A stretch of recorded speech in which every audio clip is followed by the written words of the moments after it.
Good morning, everyone. So, today begins our unit on exponential functions. Very cool topic.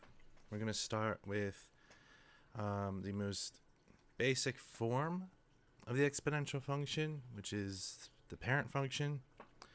So, this function looks like this: f of x equals, and then your constant is going to be called b. And now your variable is going to be the exponent. So we're going to raise that to the x power. So that means the value of b is going to stay the same in these functions, but the value of x is going to be the one that's changing. Your exponent's going to be changing. So if b is greater than, b is greater than 1, we say this function is an exponential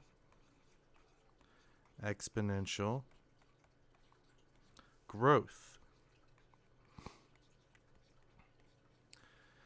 and is increasing. Basically, what's happening is if your b value is greater than 1, that means as your values of x get greater and greater and greater, so does your values of f of x. Your graph is going to be going upward very rapidly. Now, if b is less than 1, typically it's usually written as between 0 and 1. Basically, if your b value is a decimal, then what that means is we have, well, exponential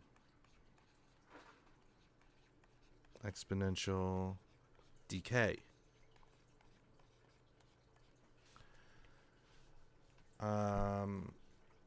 And our graph will be decreasing. So if that value of b is a fraction or a decimal, that means our graph will be just rapidly decreasing, decaying, going downward in its trend. So that's the basic terminology. There's one other thing we need to cover, which is asymptotes. These, like as you can see in the picture, when we have like an exponential function, it's not going to look exactly like this blue line, but it is going to have a curve to it, and the way the asymptote is defined is it's a line which the graph gets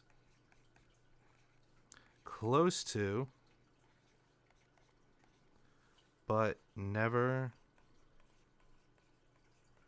crosses.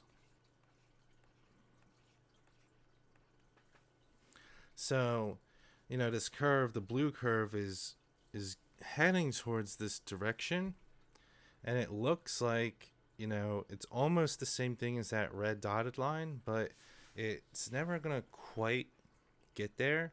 It's constantly approaching that value, or those values, I should say, but technically it's never going to arrive there. And we'll see precisely how to see this in the next problem. This is our first example problem. So our function is f of x equals 2 to the x power. So we're going to state whether or not it's exponential growth or decay, identify its key characteristics. So this is definitely exponential growth. Our b value is greater than 1. Now, in order to graph these functions, it's just, I don't know, I think it's easy to make a table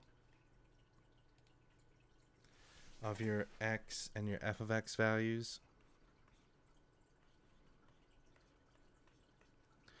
So, okay, your x's, I just tend to pick like -2, -1, 0, 1, and 2, and then test those out.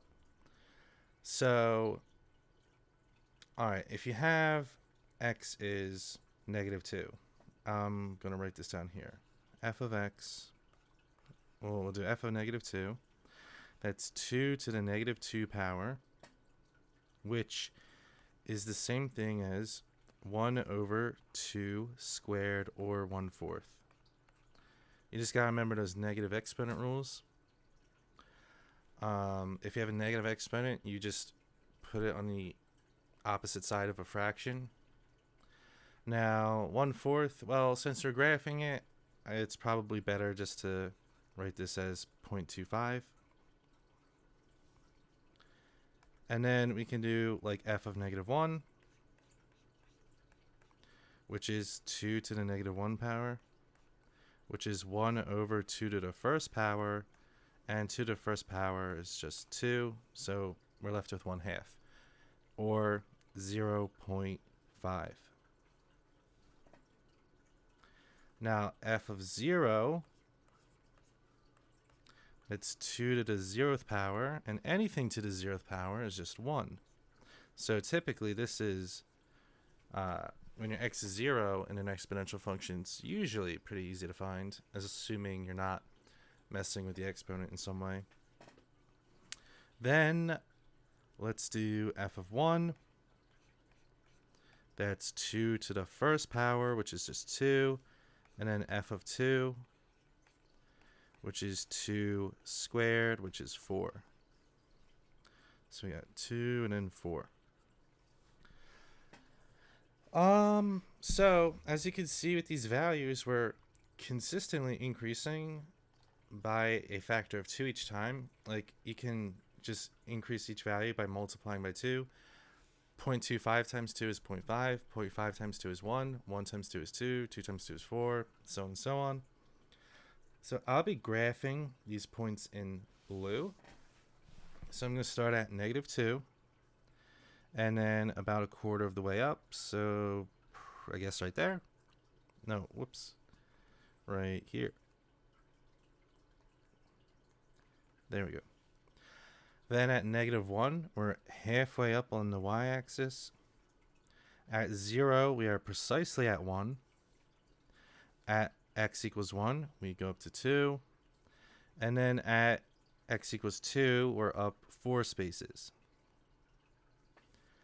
And, you know, you can even continue to trend. If x was 3, well, 2 to the 3rd power is 8. So 1, 2, 3, 4, 5, 6, 7, 8. Something like that. And, you know, as if we were going to do like to the -3rd, x is -3, that's like 0.125. But it's constantly approaching 0, but it's never going to really get there. So our graph is going to look something like that. If my handwriting was better, that would be great. Let me see if I can do it again. All right. Something like this.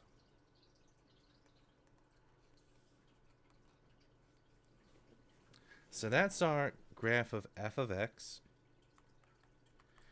Now our domain is going to be, well, all real numbers, since, you know, we're going in a negative direction without any gaps infinitely. There's no minimum value on the x-axis. And we're going in the positive x direction infinitely. There's no maximum value on the x-axis. So I could say my domain is all real numbers, or from -infinity to +infinity on that interval. The range, however, does have a minimum value. As we can see, our graph never goes below y equals 0. It never hits y equals 0 either. So we can say our range is from 0 to infinity. We include values above 0, definitely, but our y values are never, or our f of x values never are going to hit 0, but they definitely are approaching that. And that's going to help us with our end behavior. As x approaches +infinity, right? As x increases, as our x values get larger, so does our f of x values. As you can see, as we're going up from -2 to 1 to 0 to 1 to 2, we're multiplying by 2 each time, getting bigger and bigger. So theoretically, if I was going to like a billion, you know, my f of x would be incredibly large value. So I don't know.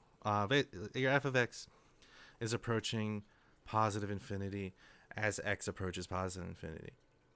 But as if x is like you view it as decreasing, approaching negative infinity, going sort of towards like the left, if we were viewing it, like reading the graph in reverse.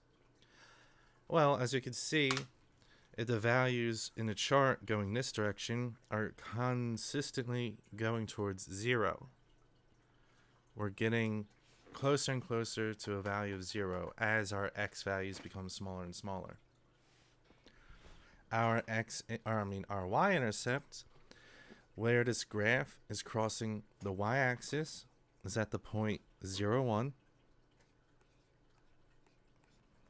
And our asymptote is, I'll draw it in red, the dashed line. It's going to be, well, basically the x-axis or y equals 0. Because again, our blue graph is approaching y equals 0. It's approaching y equals 0, but never quite gets there. So that is some basic exponential graph problem. In the next video, we'll go over a couple more and hopefully really reinforce these ideas.